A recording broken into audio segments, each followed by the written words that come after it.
Hi, everybody. Thanks for joining me in the Listen Up Girl podcast, your go-to podcast for everything happening in the LGBTQ plus world. I am your host, Zachary Randles-Friedman, and today's episode is one of those that really captures where we are right now as a community. Because in the same breath, we're seeing progress and pushback. We're seeing celebration and hate, and we're seeing wins in courtrooms and parliaments, while people are still being targeted in their own neighborhoods. So today we're going to walk through all of it. From a major vote in Europe that will finally ban conversion therapy, to a pride flag burned in Pennsylvania, to legal victories, political chaos, cultural moments, and the stories that remind us why visibility and advocacy still matter. Our first story is Europe moves towards banning conversion therapy. There's nothing to cure. That is not just a statement, it's a declaration. And now Europe is one step closer to making that official policy. The European Parliament has voted in favor of a EU-wide ban on so-called conversion therapy, practices that attempt to change or suppress someone's sexual orientation or gender identity. Now, I want to be clear about something. This vote does not immediately make conversion therapy illegal across Europe, but it does, in fact, matter a lot, because this vote does send a message in a strong, unified way across all EU member states. And it is formally urges the European Commission to introduce binding legislation that would make a ban enforceable across the entire European Union. And that is huge, because conversion therapy has been widely condemned for years by medical associations, psychological experts, and human rights organizations. Not just as ineffective, but as harmful. We're talking about practices that have been linked to higher rates of depression, anxiety, trauma, and even suicide among LGBTQ plus individuals, especially young people. And yet, despite all that, it still exists. Often quietly, often hidden behind religious or cultural language, and often happening to people who don't have the power to say no. That's why more than 1 million Europeans signed a petition demanding action, pushing this issue out of the shadows and directly onto the political agenda. And this vote, it's the result of that pressure. Now, it will immediately end conversion therapy? No, but it changes the conversation. It shifts the baseline, because now at a government level across multiple countries, there's recognition of something we've always known. Being LGBTQ plus is not something to fix, and it never was. So we're moving in the right direction. If we could just do that in the United States, because in the United States, we're going the other direction. We want to bring it back. That's what they want to do. Next, pride flag burned in Pennsylvania. We come back to the U.S. because while progress is happening globally, stories like this remind us the fight is far from over. Earlier this week, a gay couple in Lancaster, Pennsylvania, reported that a pride flag was burned outside their home. And this wasn't speculation, it was caught on camera. Their Ring security footage shows a person, face obscured, wearing a hoodie, walking up to their property, pulling out a lighter, and setting the flag on fire. And just like that, a symbol of identity, a symbol of visibility, a symbol of pride, targeted and destroyed. Now the Lancaster Police Department is investigating the incident, but let's be real about what this represents. This isn't just vandalism, it's intimidation. It's meant to send a message, not just to that couple, but to anyone who sees themselves in that flag. And that's exactly why pride still matters, because for every corporation that puts up a rainbow logo in June, there are still people who feel emboldened to act like this. For every parade, there are still individuals who want LGBTQ people to disappear back into silence. And that's why visibility isn't just celebration, it's resistance. Now in Montana, let's talk about a win, one that might surprise some people. In a 5-2 ruling, the Montana Supreme Court upheld the right of transgender individuals to update their legal identity documents, things like driver's licenses, so that they accurately reflect who they are. And the language used in the ruling was powerful. Justice Laura McKinnon wrote, "Transgender discrimination is by the very nature sex discrimination." And that's a big statement, because what this does, it anchors transgender rights directly within the existing legal protections against sex discrimination. And this is a red state, let's not forget. So we're going in the right direction. I'm very, very surprised, but I'm glad because when people stand up and organize and refuse to be erased, change is possible. Next, it's Madonna and Sabrina Carpenter. They drop a new anthem. Right in time for summer, let's take a breath and shift into something a little lighter because we deserve joy too. Madonna, the queen herself, has teamed up with Sabrina Carpenter for a new track called Bring Your Love. And honestly, it already feels like the future gay anthem. This is the lead single from Madonna's upcoming album, Confessions 2, a follow-up to her iconic 2005 album, Confessions on a Dance Floor.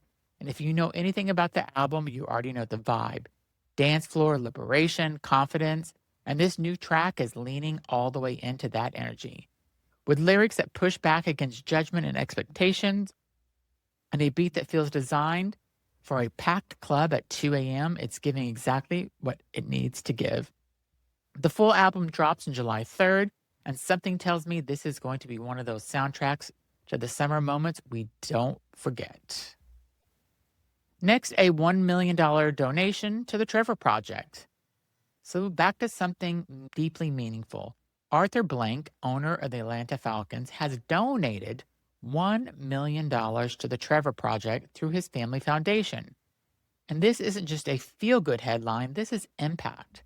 The Trevor Foundation is one of those leading organizations providing crisis support and suicide prevention services for LGBTQ plus youth. They operate 24/7. They provide trained counselors.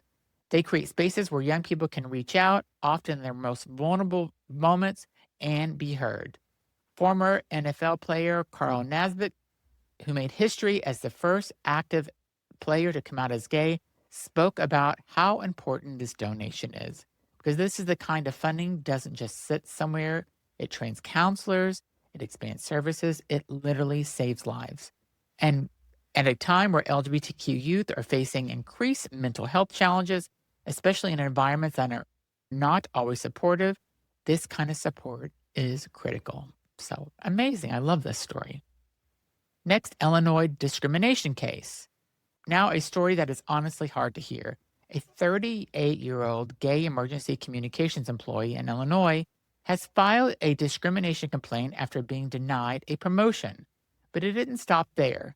According to a complaint, his supervisors accused him of engaging in inappropriate sexual behavior. Specifically, they alleged he had public sex with police officers.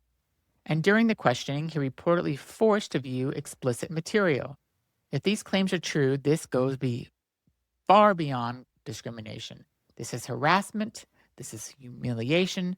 This is abuse of authority. And it's a reminder that even today in professional environments, LGBTQ plus individuals can still face deeply inappropriate and damaging treatments.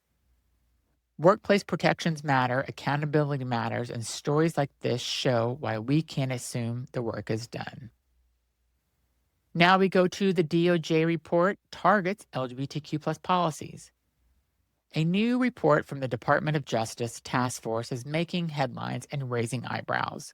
The report claims that pro-LGBTQ plus policies under former President Joe Biden are anti-Christian.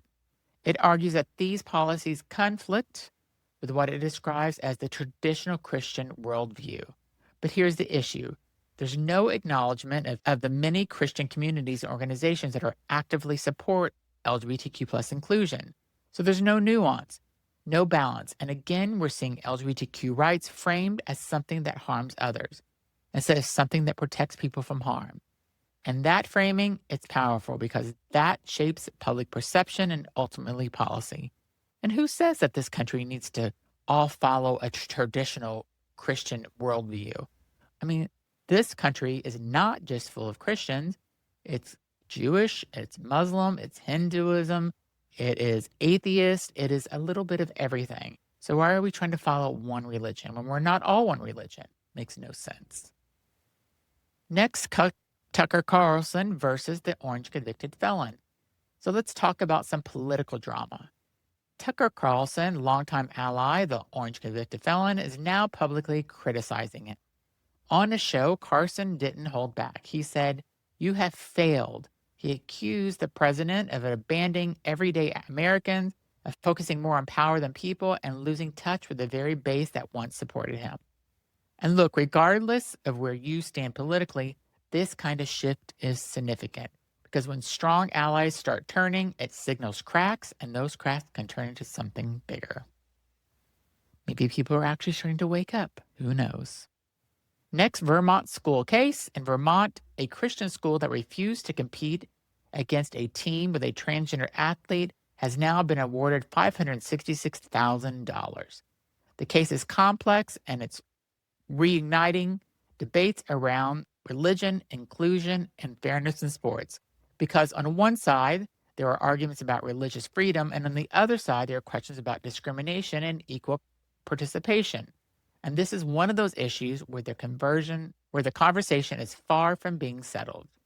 And what's clear is this: these conversations are happening more frequently, and the outcomes are shaping real lives. And my last story is a story right here local to Boston, Red Sox Pride Night.